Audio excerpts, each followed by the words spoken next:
हर जगह पहले अपने अंपायर खड़े करेंगे, इलेक्शन कमीशन में अभी अपने लोग भरेंगे ताकि इलेक्शन में धांधली करें, ब्यूरोक्रेट्स अपने लेके आएंगे, एफआईए के अंदर केसेस करेंगे हमारे खिलाफ, नैब में झूठे केसेस बनाएंगे और फिर कोशिश करेंगे कि धांधली करके किसी तरह मीर जाफर फिर आ जाए।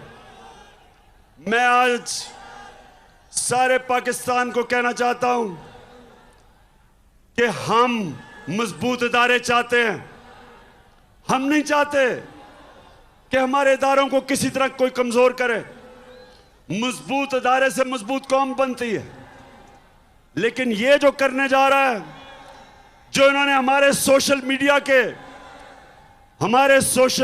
के लोगों को पकड़ा, मेरा पैगाम सुन लो कि अगर हमें दीवार से लगाया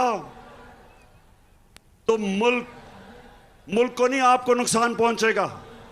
मेरी जमात और जितने भी हमारे लोग निकल रहे हैं, मेरा सबको पैगाम है कि हमने पुरअमन रहना है। हमने कभी किसी किस्म की टकराव की सियासत नहीं करनी। हमारे ही लोग हैं, हमारी पुलिस है, हमारी फौज है, हमारे इदारे हैं। हमने हमेशा